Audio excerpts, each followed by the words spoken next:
Gone are the days of weak, feckless, America-last leadership from the Oval Office. The American people are sick and tired of the radical left forcing its woke policies into every facet of our lives. We need to completely dismantle the Minneapolis Police Department. We're coming for them. We're coming for your children. President Donald J. Trump is working tirelessly to implement the America First policies that you demanded. And I'll be by his side all the way. Biggs, where's Andy? Boy, oh boy, there's a guy. It's tough. America's golden age has arrived. It's time to make America great again.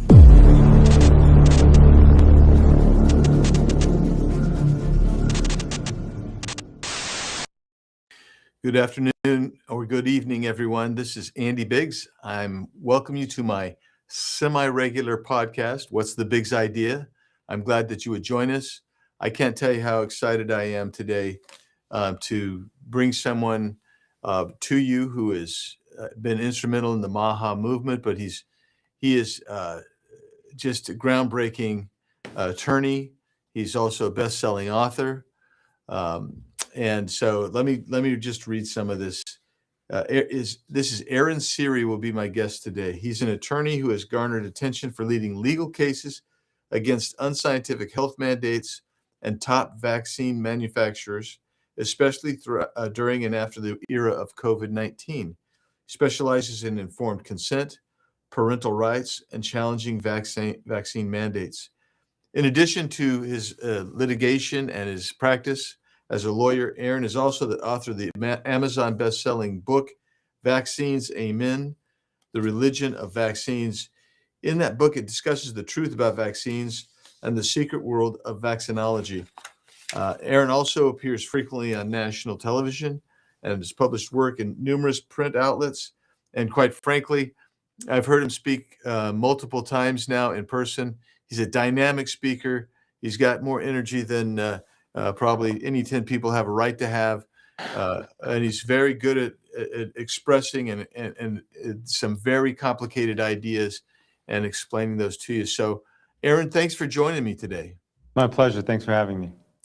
So, Aaron, when I think of MAHA, I think there's a broad scope of things that come to my mind. But what do you think of when you hear MAHA? When I hear MAHA, what I think about is the explosion of chronic disease in the United States and how do we address it. We've gone, as the data reflects, under 10% of kids in the early 80s had a chronic health condition in this country. Now we're over 40%. Some data shows 50%, often multiple chronic diseases and often far worse than was in the past. What's causing that? Genetics don't change that fast, right? Even putting epigenetics aside, right? They don't change. So it's some kind of environmental factors. And to me, MAHA is the movement to make America healthy again, to address what is it in our environment, pesticides, foods, forever chemicals, glyphosate, over-medicalization, vaccines. What is it that has caused this explosion in chronic disease? And that means a movement that goes up against extraordinarily entrenched corporate interests to do what's best for our kids rather than what's best for the bottom line. Yeah, I mean, that's a great explanation. I think of it, and you've said this before, it's the ability to make personal choices in your life to make yourself healthier. And I think that so much of our problems are we're basically catalyzed or moved into channels, and we're not allowed to break out and explore potential problems that we have. I call it path dependence, and a lot. I mean, that's an economic model, but that might explain it. But I love your explanation. Let's talk a little bit about your book. I mean, and I'm reading this book, and I want to get to this because you provide so much information in here that people don't really get to. But I remember when I first learned about this too, and you explained this in your book a little bit, and it's the 1986 National Childhood Vaccine Injury Act. What in the heck is that? And how did that come about? And what does that mean for children who get vaccinated that have a vaccine injury? Sure. Well, that's the law that was passed by a body you might be familiar with, Congress, in 1986, the National Childhood Vaccine Injury Act. And what that law does is it shields vaccine companies, pharma companies, from being able to be sued on the basis that had they made their vaccine safer, your child wouldn't be injured or killed. Okay, it is the only product in America that has that form of permanent immunity. And I often ask, and I guess subtextually to your question is, why does that law exist? How did it come about? Leading up to 1986, there were only 3 routine vaccines, DTP, MMR, and OPV. The amount of injury and harm they were causing was so great that every manufacturer stopped making them or went out of business except for one. Now, a lot of industries face this crossroad where their products are causing a lot of injury, and they're starting to have to pay more in damages than the revenue they can bring in. That happened to building manufacturers when they found asbestos in the walls. It happened to, go across all kinds of industries. What typically happens in those situations, actually what always happens for the most part, is they retool. They make it better, safer product. Happens with drugs all the time. Drugs come off the market all the time. They come up with a better drug for the same condition that's not as harmful. With vaccines, Congress did something unique they've never done before. They passed this law, the National Childhood Vaccine Injury Act, that allow those companies to continue to sell those 3 products no matter how many injured kids they injured or killed. They just made it so nobody could sue them on the basis that they could have made those vaccines safer. But that immunity not only was provided for those 3 vaccines, but for any other routine childhood vaccine developed thereafter. And, with the institution of that immunity shield, what we've seen is also an explosion of the vaccine schedule from a child getting 3 injections following the CDC schedule on or before their first birthday in 1986. So, 1986, child following the CDC schedule got 3 injections on or before their first birthday. To today, a child following the CDC schedule will get 29 injections on or before their first birthday. And every single one of those products, save one, was trialed by a company knowing that they would not be responsible for those injuries and deaths that I just described. And that's important to unpack. I don't want to spend a lot of time unpacking that, but I will just say this: when we talk products liability, normally what would happen is either someone who was injured or a government regulatory agency would sue the actual manufacturer who had the defective product.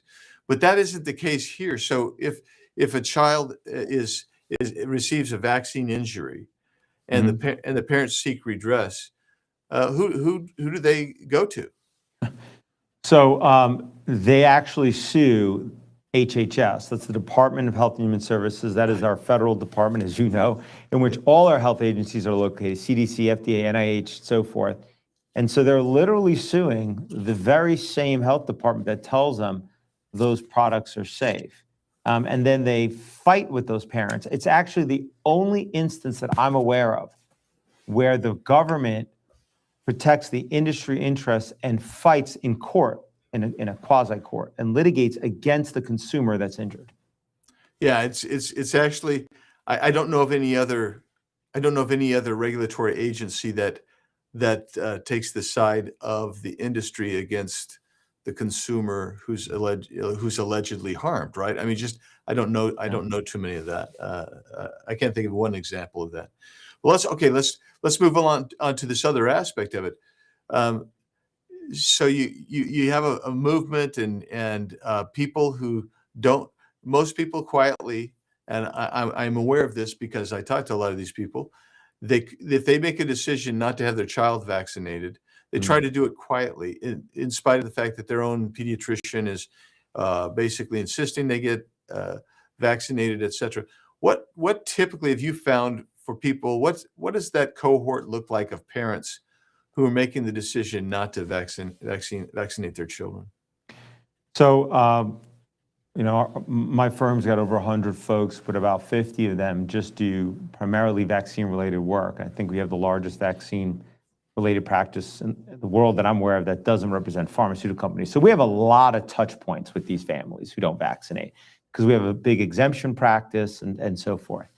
In interacting with these families, what we often find, they're just everyday Americans from every walk of life, every part of the country, every religion. There doesn't seem to be anything unique or specific about the families we interact with, except for I would typically say that those families often have either had a direct negative experience with these products, or they have a family member that's had a negative experience with these products to some degree. Plus, they've actually looked under the hood and learned about the products.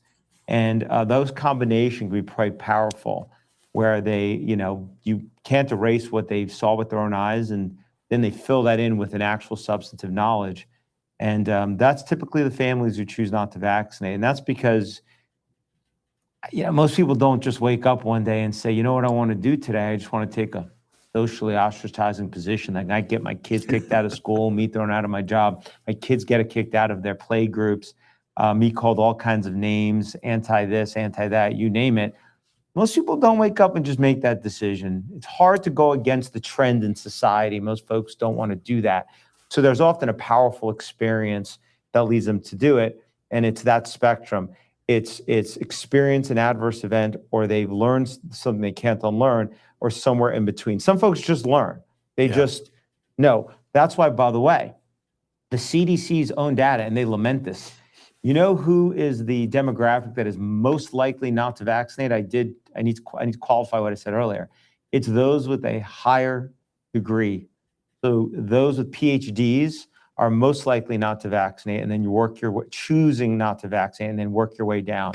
And I think that's in part because they're, arguably are better able to get through the PubMed literature, read the clinical trial data, look at the primary sources. Because once you see the actual clinical trials relied upon to license vaccines, and you understand them and the post-licensure safety, it's hard to go back. Well, that's a great segue. I mean, I was going to get into the part where these aren't really zealots. I mean, it's not anti-vaxxers typically that are zealots. It's the pro-vax crowd that's really zealous. We saw this in you can never forget this. I can never forget it. Taking what I thought was a principled science-based position in COVID on everything from masks to the vaccine, et cetera. It was the people that they were the zealots. I mean, I was quietly just trying to, my family and I just trying to go forward, but they were zealous. They were zealous in their proselyting and you said ostracizing of people who didn't conform to their norm. In a typical situation, those who say, I want to be left alone, in any other situation, pick anything other than vaccines, versus those who say, no, everybody must do what I say. It's those who go, everybody do what I say, that are seen as the zealots, and who get angry if you don't, get upset, use pejorative, and so forth. Yeah. They're viewed as the zealots. Yeah. But somehow they've inverted this with vaccines. I will tell you, most of the families that I deal with who don't vaccinate, they're not emotional about the products themselves. They not be happy their kids are not kicked out of school or injured, but they're not upset about the products. Your typical, I depose pediatricians all the time. I deal with folks in the medical community. You challenge them with data, with evidence regarding vaccines, and they often get emotional. They get upset about it. They're not reacting often with intellect. That's exactly right. And I learned that about everything from masks to the hula hoop spacing or whatever that took place during COVID. I mean, it was just it was amazing to watch and see. Okay, now let's move on, because I want to do this segue, because you're talking about everything from the science. So the scientific method, when you're testing, in my experience, now I did a lot of social science stuff. It was where possible, you would like to have a test group and basically your placebo group or your control group. tell us a little bit about how this science works, and whether they're using control groups even with some of this testing. Sure. So when it comes to vaccines, well, why don't we just talk about drugs in general? Vaccines, drugs, everything. Yeah. So the way that you would typically judge, and then we'll talk about clinical trials, because those are critical. Because after licensure, they say it's unethical to do a controlled trial, placebo-controlled trial. So you want to make sure you do it before licensure, right? So you can really get a sense of the safety. And what does that mean? But just real quick on that. Yeah. And they say it's unethical because it would be unethical to tell someone you're receiving this drug that is life-saving or whatever it may be. Mhm. And it's really not. There's no way that it'll help you. Right. They say it's unethical because since it's a licensed product, then you can't deprive anybody of it. Right. That's the standard of care, as they would okay. call it. And so when they go to license a new drug or vaccine or anything, they conduct a clinical trial. And that clinical trial is then done by the company that wants to get it licensed. And then that data is submitted to the FDA to review. The FDA doesn't do the trial, as you know, nor some third party, somebody independent. It's by the company itself. So, there's already obviously some, you want to make sure it's really done robustly, and you want to check their work. And so when you're looking from the outside, how do you judge how good a clinical trial is? Well, first, of course, you want it to be blinded, meaning who gets the actual drug and who gets something like a sugar pill, a placebo. They don't know who's getting what. The researchers are blinded. They don't know who's getting what, right? And then there are three primary factors. One is, what did the control group receive? So you get the group that gets the experimental product, and then you get the group that gets a placebo, which means something inert. That's factor one. So you want to make sure you have those, this way you have a baseline of safety to compare against in one of the groups. Right. Then you want to track them long enough. So that's factor two. How long did you track them for? Now, if you don't track them long enough, you're not going to know whether or not there's a difference in between the groups in cardiovascular issues, neurological issues, immunological issues, cancer rates, reproductive issues, go down the list, right? So you want to follow them for long enough. And then the third factor is you want to make sure there's enough people in both groups so that you can statistically detect an issue. If it happens 1 in 1,000 people and you only have 2,000 people, that's not enough people, right? If it happens even 1 in 500 individuals end up with a devastating harm from this product, unless you have at least thousands of people, you're not going to detect that, right? Especially when you're talking about a preventative medicine like vaccines, where the harms are often rare for the underlying disease relatively, okay? So with that said, with drugs, there is often multi-year placebo-controlled trials that are properly powered, meaning have enough people so that they actually can assess safety. So half of the folks in this get, let's say, the sugar pill, half get the experimental drug. They track them for years, and they compare everything, cancer rates, cardiovascular issues, and you can actually get an outcome. Unfortunately, when it comes to vaccines, that's not what happens. Every single routine injected childhood vaccine has never been licensed based on a placebo-controlled trial, meaning none of those trials had a placebo-controlled group, nor when another vaccine was used, was that vaccine licensed based on a placebo-controlled trial, so on and so forth down the chain. So what you're saying, I just want to emphasize this so everybody gets this. We're talking about multiple vaccines that are on the CDC schedule that they want everybody from age 1 and under to get. They've not had a control group study. They've not had one where the control group receives something inert. Okay. Such that you know what the baseline of safety. Now, some have no control group. So what are you comparing it against?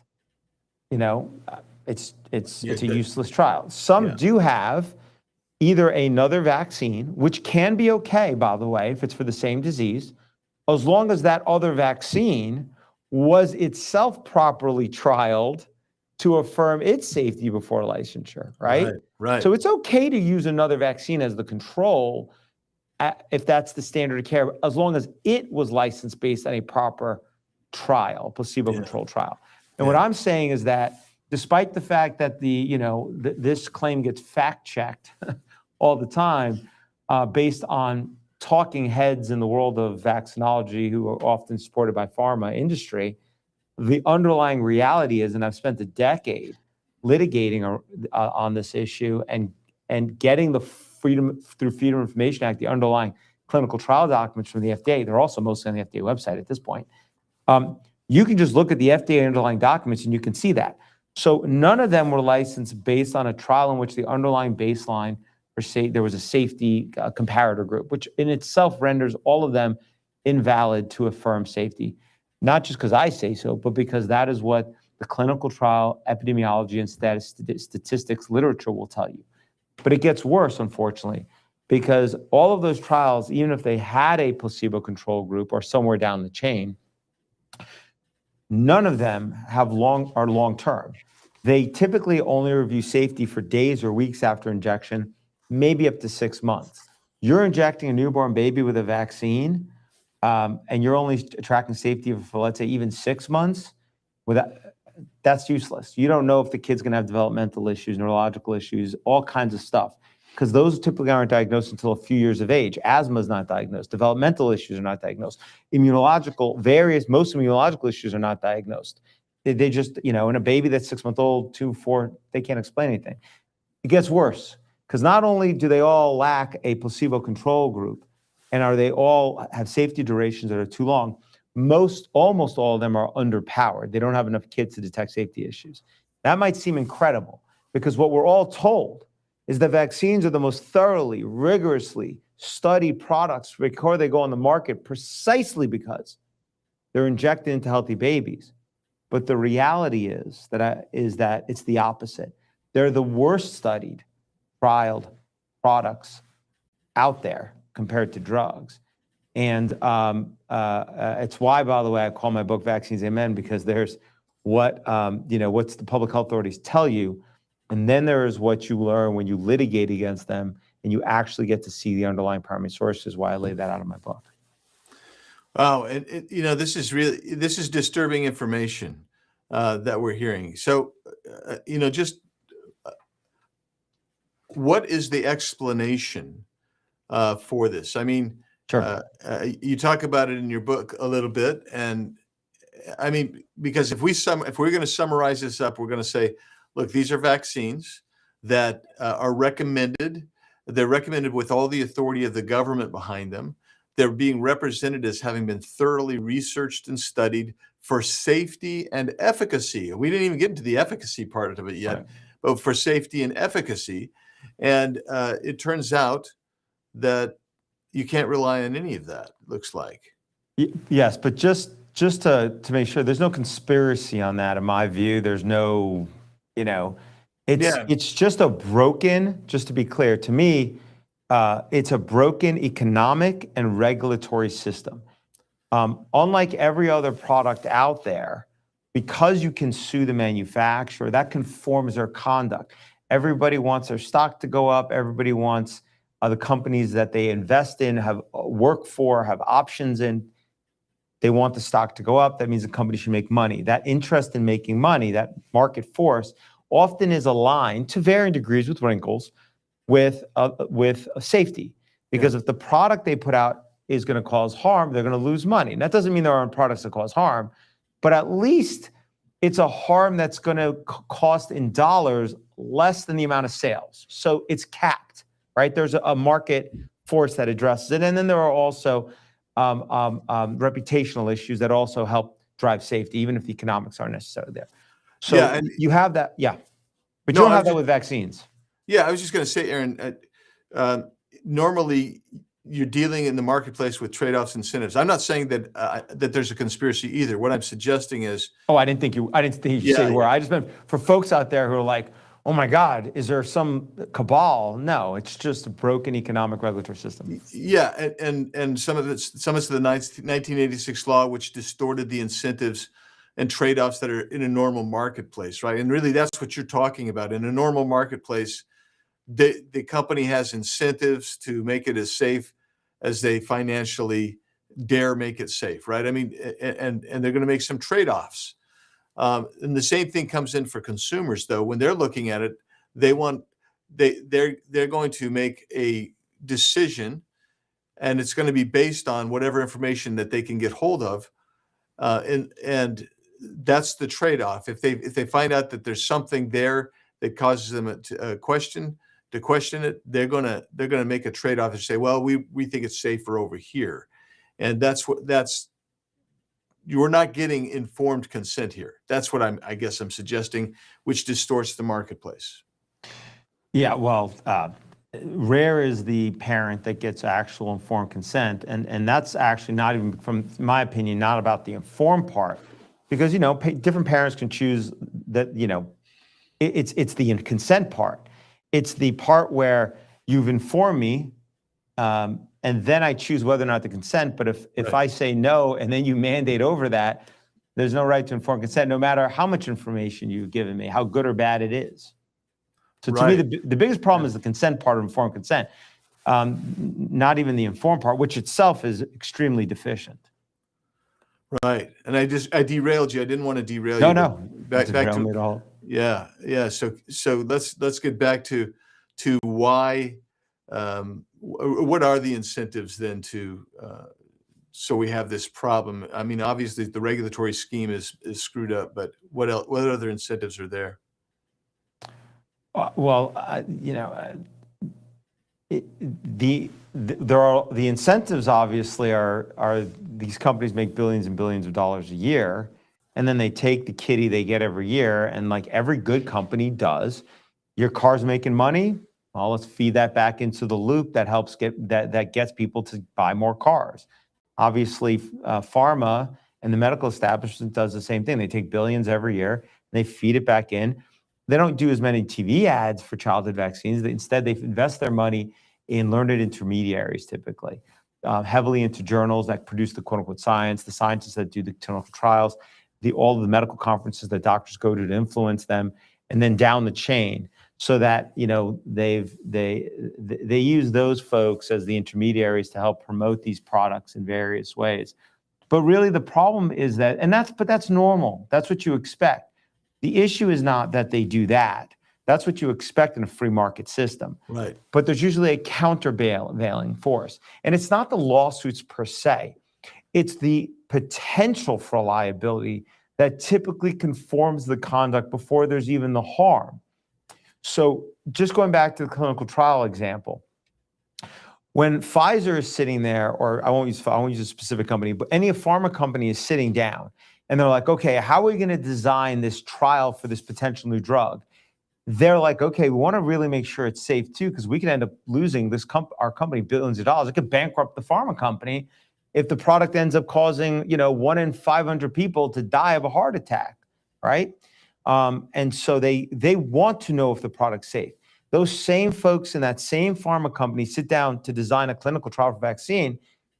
They don't have to worry about the safety of the vaccine because they're not liable for it. In fact, if they go and take extra steps to do a more arduous clinical trial, that arguably is against the fiduciary interests and pecuniary interests of their investors, the company, their own self-interest in the stock that they have, and the way that companies operate.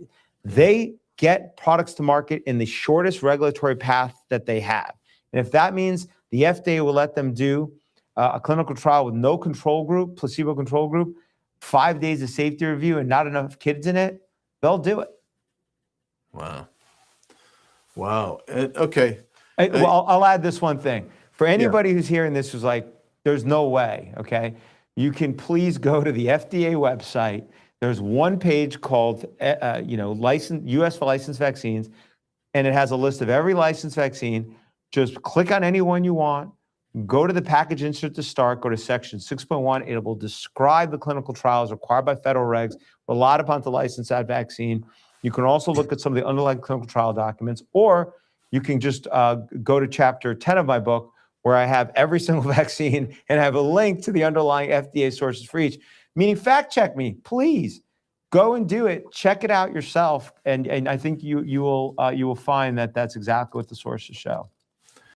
Yeah, I mean, so we're getting close on time. So I want to get to this point, Aaron, before we go, because This is not the first time I've heard it, and actually, my wife and I have studied this issue for a long time. And you're out there. You are just at the cutting edge of this information.